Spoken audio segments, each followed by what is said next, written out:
declaro aberta a sessão do dia 21 de julho de 2020 do Tribunal Superior Eleitoral. Já inicio chamando a julgamento dos recursos ordinários, julgamento conjunto. Tá? O primeiro, em que são recorrentes Carlos Cunha, Marcos Rocha e Partido Comunista. E o segundo recurso, onde são recorrentes o senhor João Silva e José Silva. Vamos iniciar o julgamento pelos representantes dos senhores Carlos Cunha, Marcos Rocha e Partido Comunista, seria, no caso aqui, a primeira equipe 120, né? E inicio já dizendo que o relatório se encontra nos autos, e, pelo que sei, todos dispensaram a leitura desse relatório. Portanto, inicio o julgamento já dando a palavra ao doutor Marcos Barros para que fale em nome dos recorrentes Carlos Cunha, Marcos Rocha e Partido Comunista. Com a palavra, doutor. Agradeço pela palavra, excelência. Excelentíssimo senhor presidente do Egrégio Tribunal Superior Eleitoral, eminentes ministros, nobre procurador-geral eleitoral e nobres presentes. O presente caso concreto trata-se de recurso ordinário interposto em julgamento por conexão de 3 AIGs e 1 AIME, proposta vide a vasta coleção de ilícitos intentados pelos recorridos, que de maneira clara frustraram o livre exercício do voto e a legitimidade do pleito eleitoral no estado do Paraná nas eleições do ano 2022. Assim, devido à vasta quantidade de informações anexadas aos atos que acompanham o relatório que Vossa Excelência acabou de indicar, para a melhor compreensão de Vossas Excelências, decidimos dividir o nosso tempo de fala e fazer da seguinte forma. Exponharei algumas preliminares que fundamentam a presente demanda e o meu sócio, posteriormente, prosseguirá com a análise de mérito das demandas. A primeira preliminar que eu gostaria de falar é da manutenção da conexão. O corregedor do Tribunal Regional Eleitoral do Paraná, relator dos processos postos em questão, determinou de maneira acertada a reunião das demandas com base no artigo 96b da Lei das Eleições. O referido artigo determina a reunião das ações eleitorais sobre o mesmo fato para julgamento comum. Ou seja, a gente está falando aqui do ponto controvertido, é a análise sobre esses mesmos fatos. Na lição de Luiz Fernando Casagrande Pereira, a igualdade de fatos aludida no disposto do artigo 96b da Lei 9.504/97 deve ser interpretada à luz do CPC, em seu artigo 55, parágrafo 3º, e também consoante o entendimento do STJ, que é entendimento esse majoritário. Ou seja, o que é que eles querem dizer? Basta o risco de decisões conflitivas para que se torne possível a reunião de todas as demandas em uma só. Ora, excelência, no presente caso concreto, estamos diante da realização de propaganda ilícita que perdurou durante todo o período eleitoral, que culminou em gastos expressivos que ficaram à margem da justiça eleitoral e que, pela gravidade, bem como pelo prazo que perduraram, durante 310 dias, configuram abuso de poder econômico. Ou seja, da análise da vasta coleção de ilícitos que duraram desde a pré-campanha até a campanha, observa-se que os ilícitos praticados se desenvolvem sobre a cadeia de consequências de cada ato e que, por isso, aduz o risco de decisões conflitivas, razão pela qual devem, sim, ser reunidas. Outro ponto que eu gostaria de chamar a atenção é sobre a impossibilidade de extinção decorrente da ausência do vício no polo passivo. Os investigados argumentam, excelência, pela extinção da ação, sem resolução do mérito, com foco na interpretação da súmula 38 do TSE. Porém, excelência, toda interpretação a qual seja o precedente da súmula 38 do TSE parte do direito constitucionalmente garantido da ampla defesa e do contraditório. O que, no caso concreto, fora observado cautelosamente pelo relator do processo. Isso se dá por 3 fatos. Primeiro, eu gostaria de chamar a atenção de Vossas Excelências, pois somente em 19 de dezembro de 2002 é proposta a AIME pelo Partido Comunista, que insere o vice-governador no polo passivo. Já em 21 de janeiro de 2023, o corregedor do TRE-PR, relator das AIGs propostas e da AIME, essa AIG proposta com a ausência do vice, determina a reunião destas ações em janeiro de 2023. Mas só em fevereiro e março de 2023 foram realizadas audiências de instruções com oitivas de funcionários e gerentes do restaurante, eleitores e apoiadores de João Silva, bem como das representantes das empresas contratadas na pré-campanha. Logo, excelências, a alegação de que teria sido restringida a ampla defesa ao vice-governador não deve prosperar em nenhuma hipótese, pois o mesmo teve a oportunidade de participar de toda a instrução processual e produção de provas. Assim, o pedido de extinção das ações, sem resolução de mérito, não se fundamenta pela reprodução do texto simulado, a mera reprodução do texto simulado, sendo necessário que haja uma interpretação mínima em conformidade com todo ordenamento. Este é, inclusive, um entendimento firmado no agravo regimental em RESP, número 9309 da Bahia, de relatoria do ministro Luiz Roberto Barroso. Outro ponto importante é a possibilidade de aditamento de uma das AGEs. O Ministério Público Eleitoral realizou aditamento na segunda AGE, por ele ajuizada, tendo em vista novas provas, que indicaram a prática de abuso de poder religioso e bem como juntou aos autos provas acerca da extrapolação do limite de gasto pelos investigados na campanha e na pré-campanha. Os candidatos investigados, embora devidamente intimados para se manifestarem sobre o conteúdo ditado, cuidaram de tão somente de reiterar o que já havia sido alegado, quedando-se inerte quanto às provas colecionadas nos autos pelo MPE. Ou seja, foram intimados e nada fizeram. Dessa forma, chega à conclusão de que a condução processual pelo relator do Tribunal Aquol foi observante a ampla defesa do contraditório, pois o mesmo intimou os investigados para se manifestar a respeito do aditamento. Logo, eventual alegação pela outra parte recorrente de que o aditamento se deu um momento processual descabido não deve prosperar. Este é, inclusive, um entendimento firmado pelo plenário do STF. Opa, pode falar, doutor.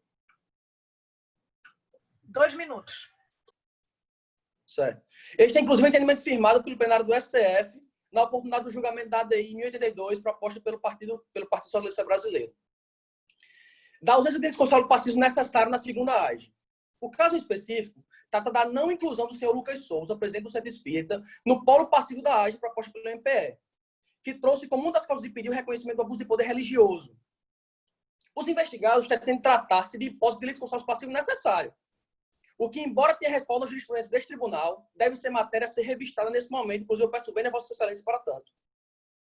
Haja vista que a tese majoritária não encontra qualquer respaldo legal, inclusive vincula de forma errônea o entendimento do CPC. Dessa forma, o presente caso concreto não se trata de hipótese de litisconsórcio passivo necessário. Haja vista que não há nenhuma relação controvertida entre o autor do ilícito, o senhor Pedro Souza, líder do Centro Espírita, e o beneficiário do abuso, o senhor José da Silva e João Silva. Por casos como esse, que o TSE vem adotando o entendimento de que a análise de litisconsórcio passivo necessário deve ser cautelosa, para que a exigência não seja usada como subterfúgio de extinção de demandas eleitorais. Entendimento este aventado no agravo regimental RO 14.187415, de relatoria da ministra Rosa Weber. Por fim, eu gostaria de falar sobre a fungibilidade aplicada ao recebimento da ação. Os investigados sustentam a impossibilidade de recebimento da AGE proposta pelo senhor Carlos Cunha, pois o mesmo ainda não ostentava a qualidade de candidato e, por isso, não poderia compor o polo passivo da ação de investigação judicial eleitoral. Ocorre, excelências, que estamos a tratar, no caso concreto, de atos escancaradamente violadores do princípio da moralidade, não podendo matéria de relevância tal ser ignorada como uma verdadeira anistia eleitoral, após se encontrar sob a tutela da jurisdição eleitoral. Ok, obrigado. Agradeço. São essas minhas considerações. Agora passo a palavra para o meu sócio, Arthur Carvalho. Com a palavra, o doutor Arthur Carvalho, para a sua sustentação. Obrigado. Excelentíssimo senhor ministro-presidente, excelentíssimos demais ministros, excelentíssimo relator, excelentíssimo procurador-geral eleitoral.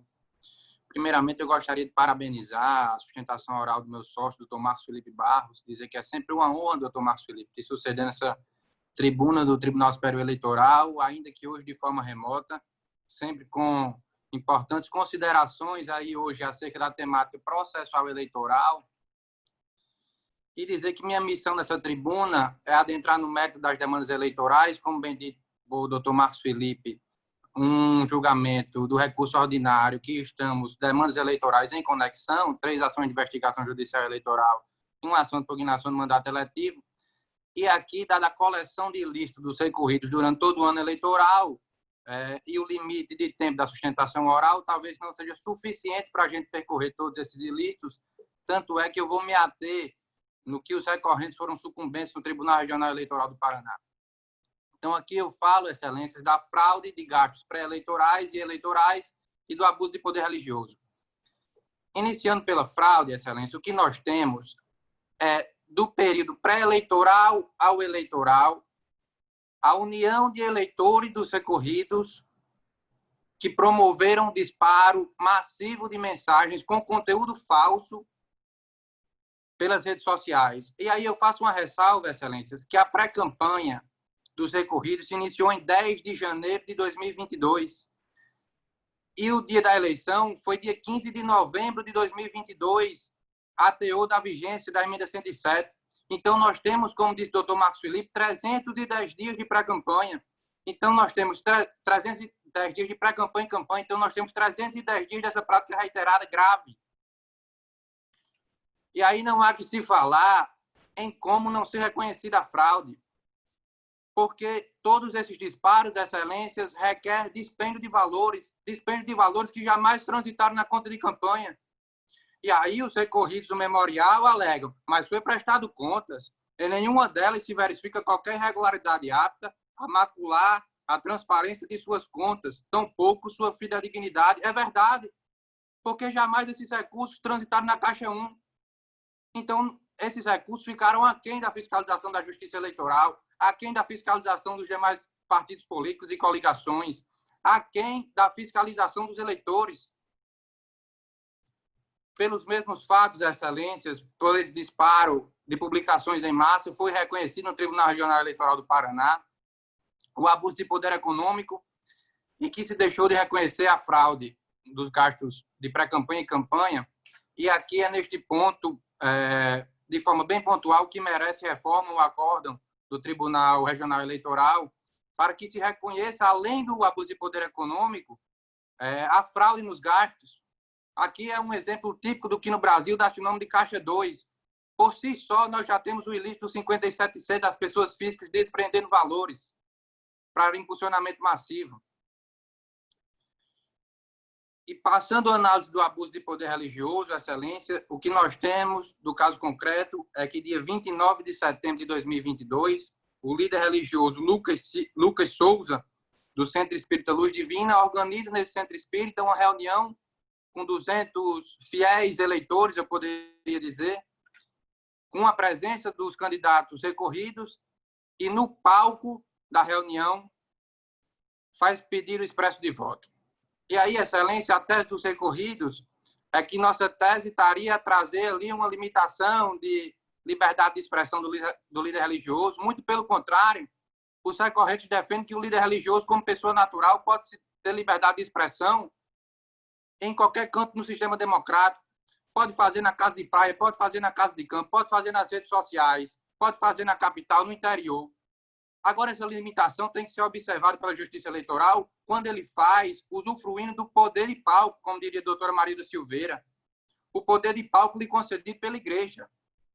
Aqui, nesse pedido de voto, ele tem o líder religioso, figura tão somente como um interlocutor do Deus e dos fiéis. Então, a partir do momento que ele pede o voto nessa situação, ele está atrelando o voto a um depósito da fé. É aí que se configura o abuso de poder religioso de forma autônoma. E a possibilidade dessa configuração, nós já temos aí o voto do ministro Luiz Edson Fachin, no RESP 8285, de Lusiana, Goiás, essa possibilidade, um brilhante voto. Deve ser este o entendimento do Tribunal Superior Eleitoral, para que não se vincule a fé com o voto. Isso não trata de ausência de limitação de liberdade de expressão. Então, há de ser reconhecido também o abuso de poder religioso, trazido aí pela ação de investigação judicial eleitoral proposta pelo Ministério Público. E feita todas as considerações, excelências, o que os recorrentes pedem é a reiteração dos pedidos já realizados no recurso ordinário e a total procedência de todas as demandas eleitorais. Obrigado pela atenção. Finalizado. Obrigada, doutor. Então, imediatamente, vamos passar a palavra agora aos representantes dos senhores João José da Silva, iniciando, então, a sustentação pela doutora Naomi Helena, a quem eu concedo imediatamente a palavra. Excelentíssima Presidente, demais integrantes desse Tribunal Superior, ilustres representantes do Ministério Público, advogadas e advogados. Estou à tribuna desta colenda corte com tema de destacada relevância para o regime democrático brasileiro. O caso em tela trata da defesa dos preceitos constitucionais, do princípio da legalidade e, principalmente, dos direitos políticos da população e dos irmãos Silva. A pergunta a ser feita, já respondida e reiterada por esse egrégio tribunal em sua jurisprudência é: qual o limite para que a cassação de mandatos eletivos seja realmente instrumento de proteção do processo eleitoral e não mera ferramenta para deslegitimar a vontade das urnas? O presente recurso ordinário, ao tratar de uma ação de impugnação de mandato eletivo e 3 ações de investigação judicial eleitoral, julgado pelo TRE Paraná, essas ações elas carecem de pressupostos fáticos e processuais. Elas foram irregularmente reunidas e julgadas parcialmente procedentes, cassando os legítimos mandatos eletivos a governador e a deputado do estado do Paraná de, respectivamente, João e José Silva. João Silva foi eleito governador com 68% dos votos válidos, cerca de 6.188.000 votos, enquanto José Silva foi eleito o deputado federal mais votado de todo o Brasil. Dessa forma, Vossas Excelências, é indispensável desmistificar a fala da parte contrária e, para a adequada representação dos irmãos Silva, organizar a minha fala em 3 pontos: das irregularidades formais, da inexistência de abuso de poder econômico e da licitude da pré-campanha realizada, em seguida sendo complementada pelo exímio advogado Matheus. Em primeiro lugar, o ordenamento jurídico brasileiro não confere razão à ação tomada pelo Tribunal Regional do relator, alegadamente suspeito nos presentes autos, quando esse reuniu as demandas em desrespeito à jurisprudência desta colenda corte, que estabelece que a litispendência em feitos eleitorais pode ser reconhecida quando há identidade da relação jurídica base das demandas, premissa não verificada entre as 3 AGs e a AIME ajuizadas. Os recorrentes foram candidatos em disputas distintas, dado que João Silva foi candidato em chapa majoritária e José Silva pelo sistema proporcional, havendo entre si naturezas diversas. Ademais, as ações não apresentam identidade nas causas de pedir. Não se verifica em nenhuma das 4 ações ao menos uma causa de pedir que seja comum a todas elas. O próprio CPC, em seus artigos 56 e 57, trata da questão e, ao ser subsidiário de matéria eleitoral, demonstram que as análises das ações sejam prejudicadas por essa reunião. Destaca-se que, para a correção desses vícios, o prazo é decadencial e possui o mesmo limite de proposição de demanda autônoma. Assim, quando vencido, se estabiliza. E a estabilidade das demandas foi desrespeitada pelo Ministério Público quando do aditamento da ação, em momento posterior até mesmo à instrução probatória. Outra grave nulidade que acomete o acórdão recorrido consiste na afronta ao verbete da súmula número 38 desse Tribunal Superior, que explicitamente prevê haver desconsórcio passivo necessário entre o titular e o respectivo vice da chapa majoritária, em ações que visem a cassação de registro, diploma ou mandato. Das 4 ações tratadas pelo acórdão, apenas uma, a AIME ajuizada pelo Partido Comunista, obedece à norma. Essa irregularidade macula toda a decisão por prejudicar os direitos constitucionais e fundamentais do vice-candidato da chapa eleita quanto ao devido processo legal e à ampla defesa. Excelentíssimos magistrados e magistradas, há de ser apontada mais uma fonte de nulidade processual, diz respeito à temporalidade da AIGE proposta por Carlos Cunha. No momento de seu ajuizamento, João Silva não ostentava a condição jurídica de candidato, exigida pelo artigo 41A da Lei 9.504, para apuração de corrupção eleitoral. As irregularidades formais são tamanhas que a parte contrária utilizou mais de 10 páginas de seu memorial tentando contorná-las no presente caso, carecendo não só de pressupostos processuais, como de robusta argumentação de mérito, como foi visto na falta do uso do tempo, restando 2 minutos que poderiam ser usufruídos. São ações que, sozinhas, não obteriam qualquer êxito e que foram aglutinadas na tentativa de fazer do conjunto da obra um motivo convincente. Por essa razão, Vossas Excelências, eu peço atenção especial para o tópico a seguir, referente à acusação de abuso de poder econômico presente no caso. Essencial evidenciar a inexistência de abuso de poder econômico, que foram nos autos alegados pelo Ministério Público e por Marcos Rocha. O primeiro ponto arguido... Perdão? Desculpa interromper. Laila, o tempo está correto?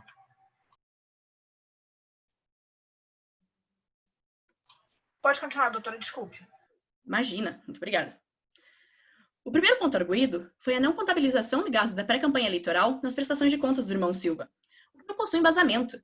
Conforme constatos na página 6 do relatório, além das exigências legais e em prol da total transparência, os candidatos prestaram tanto as contas de suas candidaturas como as custeadas pelo Partido IG nas pré-candidaturas. Inclusive, contas essas em que não foi verificada qualquer irregularidade, como muito bem dito pela parte contrária. Sequer foram ventilada nos autos, na análise dessas prestações, a hipótese de gastos excessivos. Há de se destacar que os limites de gastos de campanha para candidatos a governador e deputado federal no estado do Paraná estão na casa de milhões de reais. E, se comparado às eleições de 2018, a acusação de gastos para além dos limites corresponderia a valores irrisórios, menos de 0,5% do valor total. A título de exemplificação, cito o polêmico recurso ordinário de relatoria do ministro Og Fernandes, que culminou na cassação de mandato eletivo da senadora Selma Arruda, no Mato Grosso. Entre as diversas problemáticas estavam os valores exorbitantes de R$188 mil exclusivos de autofinanciamento, uma proporção diametralmente distinta do caso em tela. O fato é que, como bem demonstrado pela pesquisa do IBOP de 2022, a população estava em concordância com a política defendida pelos irmãos Silva. Ou seja, os autos padecem de comprovação de grave afetação da normalidade e legitimidade do pleito, justamente por ter sido autêntico e ilibado, uma manifestação da soberania popular expressa na nossa Constituição Federal. Ainda que a comparação com o caso acima citado seja impossível, é indispensável destacar o fundamento dessa decisão, que foi o eminente voto do ministro Luiz Fux, no julgamento do agravo regimental em agravo de instrumento, de número 924 de São Paulo. A tese fixada foi cirúrgica ao elencar 9 questões pertinentes à caracterização de condutas abusivas. Excelentíssimos magistrados e magistradas, seria necessário um malabarismo argumentativo para enquadrar o presente caso às diretrizes postas pela jurisprudência. Não houve pedido explícito de voto ou uso de expressões semelhantes. Os gastos de campanha e pré-campanha foram razoáveis com as prestações de contas devidamente aprovadas. Os valores usados na pré-campanha foram à expensa do Partido Ligue conforme previsto. Perfeito, muito obrigada. Enfim, foram conforme previsto no artigo 36A da Lei 9.504. Os métodos da propaganda foram lícitos e a pré-campanha é composta de manifestações de cunho político. Ainda assim, a parte contrária recorreu a fatos incoerentes com o relatório e do caso para tentar defender seu argumento. Alegaram, na página 13, ter havido contratação de empresas por pessoas físicas para impulsionamento de notícias falsas, como foi também colocado na argumentação, o que não se encontra comprovado nos autos e muito menos é fato notório a ser considerado por essa colenda da corte. E, não obstante, ao nos debruçarmos sobre esse ilustre acórdão, a tese fixada pelo ministro Admário Gonzaga e complementado pelo ministro Fux estabeleceu critérios objetivos para a identificação de uma campanha eleitoral antecipada.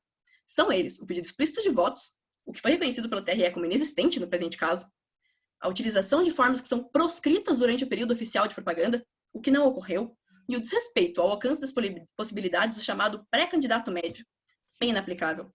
A análise dos autos permite, portanto, constatar que os feitos de João José Silva constituem apenas condutas expressamente permitidas pela legislação eleitoral, em seus incisos, no inciso 6º e no parágrafo 2º do artigo 36A. Não se pode dizer que as discussões ocorridas por manifestações de cunho político e de interação com o povo, não se pode dizer que configurem prejuízo à paridade de armas entre aqueles que disputam o pleito.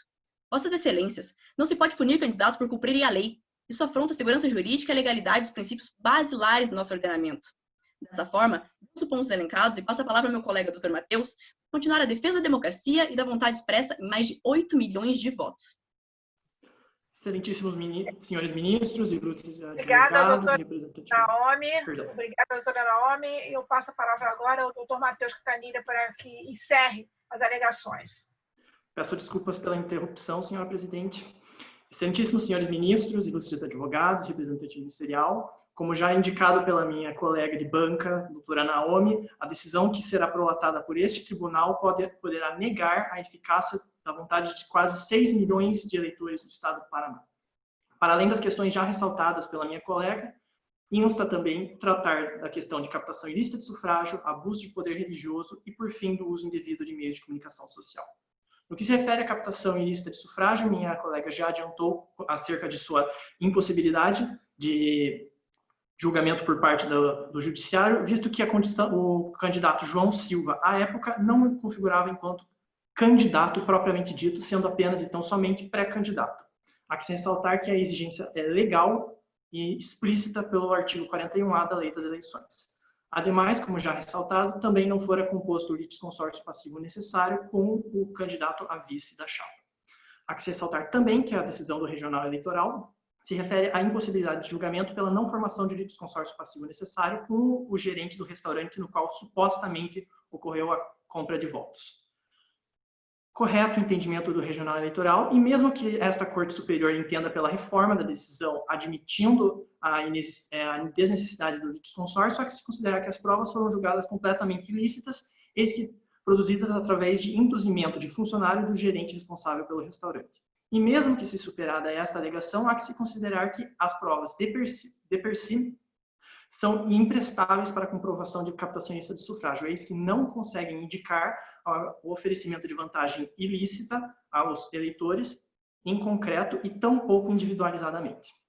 Acerca da questão do abuso de poder religioso, ultrapassado o tópico da captação ilícita de sufrágio, há que se considerar que o entendimento do regional eleitoral é, novamente, absolutamente correto, uma vez que não foi formado o desconsórcio passivo necessário com o autor da prática do ilícito, na esteira do entendimento deste Tribunal Superior Eleitoral, ao aplicar a teoria da asserção, não há que se falar da possibilidade de julgamento da questão.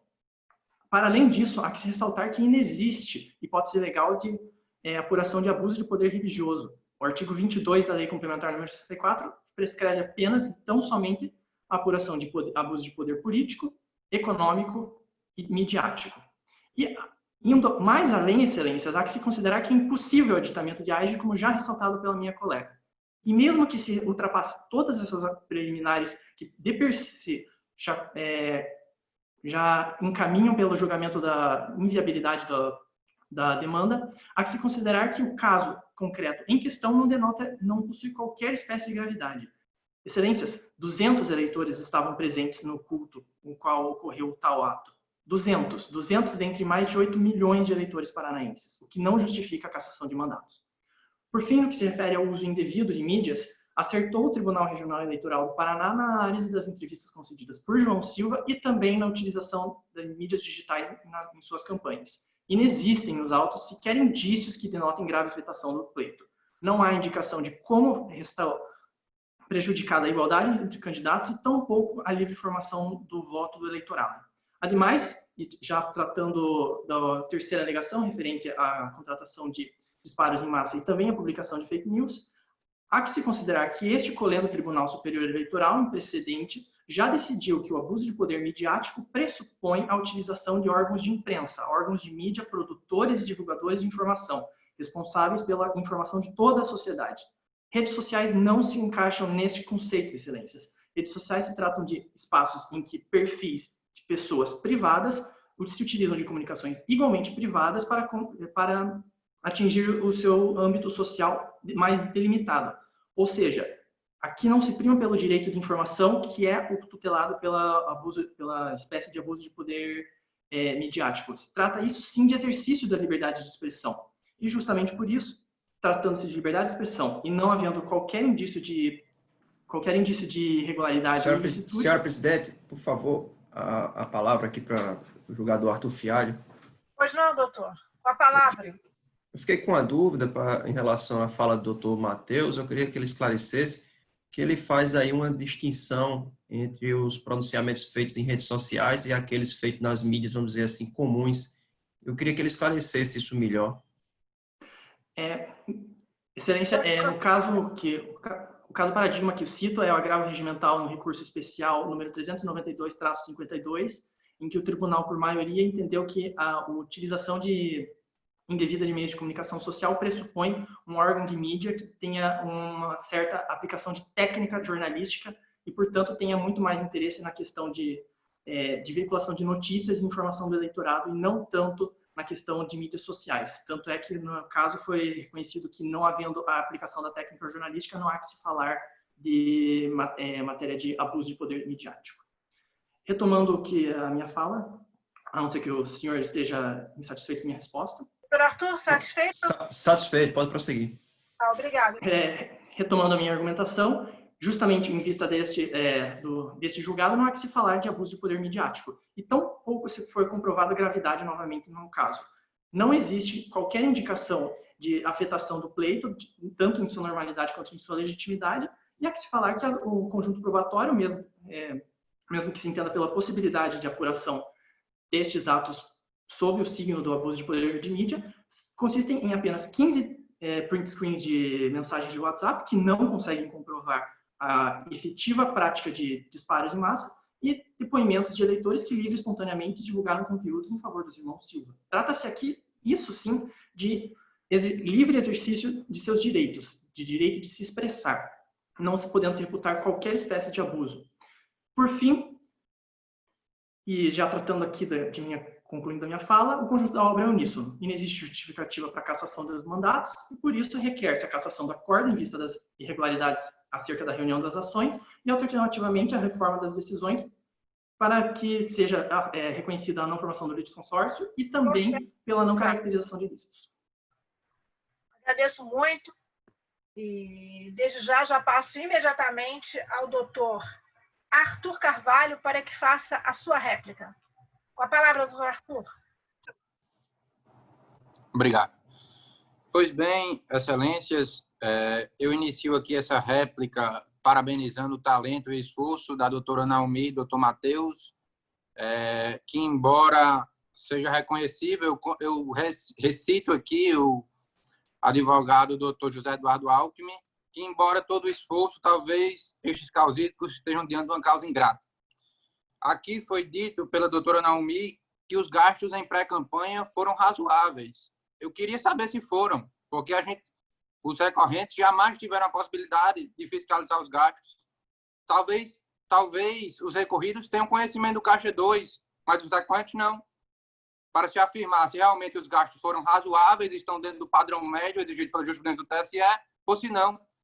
E o segundo item que foi mencionado nesta defesa foi que os gastos foram à expensa do partido político, e realmente tem gastos à expensa do partido político, mas não é os gastos que se debate quando os recorrentes levantam a tese de fraude em gastos pré-eleitorais e eleitorais. E o segundo ponto, excelência, que eu gostaria de fixar foi a possibilidade de tratar aqui sobre a gravação ambiental na primeira AIGE, que requer aí a configuração de captação ilícita de sufrágio pelo 41A.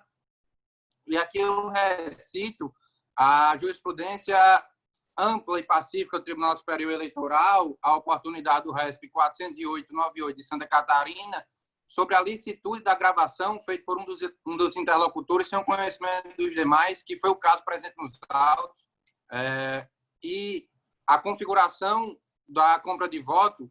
O que nós temos, excelência dos fatos voltados a esta demanda, foi um belo convite do dono do restaurante, ora pré-candidato, a apresentar uma proposta inegável, eu diria, de oferecimento de cargo em contraprestação da eleição do pré-candidato a governador. E aqui, se isso não é oferecimento de vantagem do 41A, os recorrentes não sabem mais o que é. Então, ponderado todos esses pontos que os recorrentes consideram relevantes ao debate do tema, os recorrentes finalizam a sustentação oral. Muito obrigado. Eu é que agradeço, doutor Arthur, e imediatamente passo a palavra à doutora Naomi Helena para que ela faça a sua tréplica. Lembrando aqui que são 3 minutos, viu, doutora? Com certeza, muito obrigada, excelentíssima presidente. Na verdade, eu gostaria de, nesse início de fala, fazer uma lembrança, já que colocado também uma fala pelo doutor Arthur, de uma frase dita pelo eminente ministro Joaquim Barbosa, quando diz que uma acusação sem provas é um mero infortúnio, e eu creio que a acusação da parte contrária, ela se baseia, assim, em grandes infortúnios que eles não conseguiram comprovar, como é o caso dessa alegação de Caixa 2, como é o caso das ditas faltas de prestações ou prestações que não foram feitas, os gastos que ocorreram e não foram colocados na análise de prestações de contas, porque isso diverge não apenas do que está sendo dito por nós, enquanto parte defensora de João José Silva, mas diverge do que diz a Justiça Eleitoral na prestação dessas contas. Diverge também do relatório dos autos na página 6, ou seja, os recorrentes e recorridos, enfim, a defesa da outra parte, está partindo de argumentos em que não foram nem comprovados que divergem dos autos, o que eu creio que é impossível para a presente questão e impossível para a comprovação e defesa de cassação de mandato eletivo. Ela deve ser feita apenas em instâncias supremas de legitimidade e de uma ofensa à autenticidade do pleito eleitoral, o que não foi configurado nos presentes autos.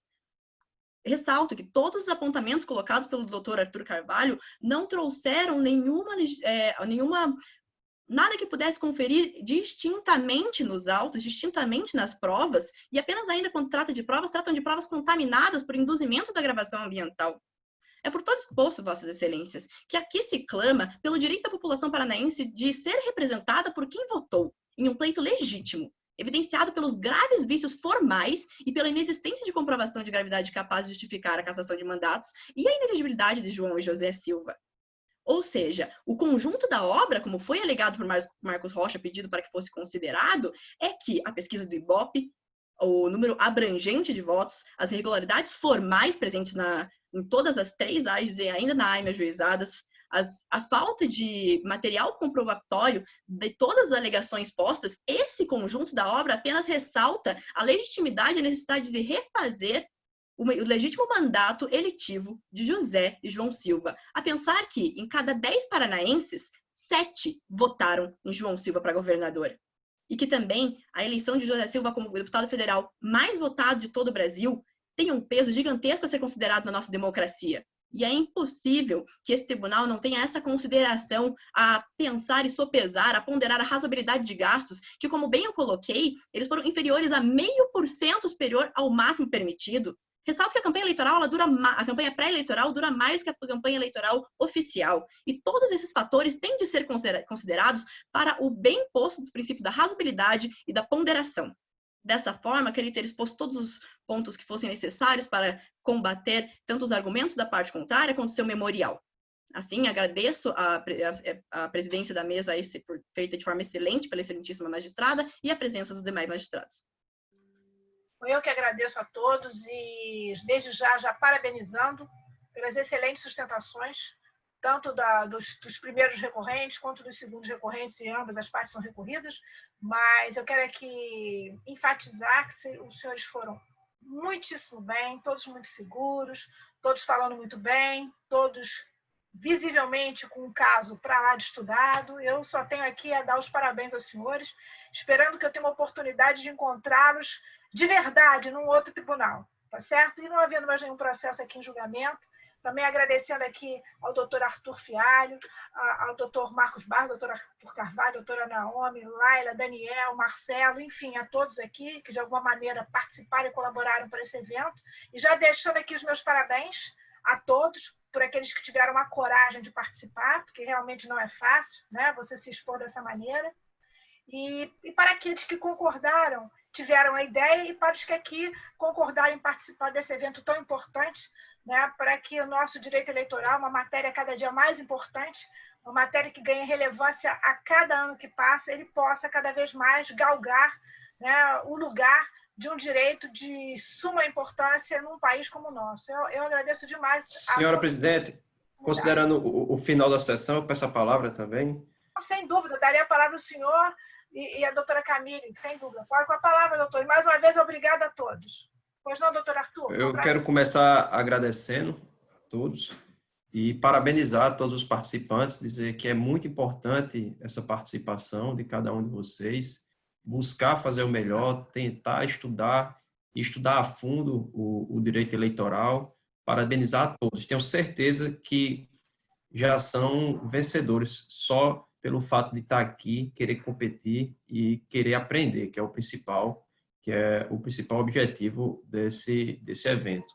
Então, parabéns a todos e aqui também quero registrar meus agradecimentos à organização por ter me convidado e aqui eu encerro meu pronunciamento, presidente. Doutora Camille, gostaria de falar alguma coisa? Só parabenizar a comissão pela iniciativa, todos os participantes, como foi bem dito, pela coragem, não são todos os advogados que realizam sustentação oral, e a gente vê aí pessoas tão jovens já se dispondo a participar desse julgamento que não deixa de ter um caráter de realidade, não só pelo cargo que exercemos, mas pela própria simulação, né? O tempo realmente é um pouco injusto, muitas vezes, quando a gente pega uma demanda tão complexa, e isso enseja uma organização, uma experiência que, é por evidente que vamos considerar dentro dos quesitos que iremos analisar. As ponderações, portanto, não posso fazer mais do que isso aqui, pelo que eu li das regras, mas só tenho a parabenizar e desejar boa sorte para que possam passar para a próxima fase. Mais uma vez, obrigada a todos, desejando um ótimo fim de dia, para aqueles que vão continuar o trabalho, que tenham um excelente trabalho, e aos novos advogados, mais uma vez, renovo aqui os meus parabéns, os senhores foram realmente excelentes, foi um prazer estar com todos aqui nesse dia de hoje, ok? Muito obrigada, boa tarde. Laila, pode assumir. Mais uma vez, muito obrigada, doutora Jaqueline, pela honra da presidência. A comissão efusivamente agradece aos excelentíssimos avaliadores e parabeniza as equipes que foram excepcionais. Podemos dar por encerrada a sessão e subiremos já já no YouTube, ok? Reitero com os excelentíssimos avaliadores que assim que finalizar a sessão, por favor, procedam ao procedimento das fichas. Muito obrigada, pessoal. Tchau, tchau.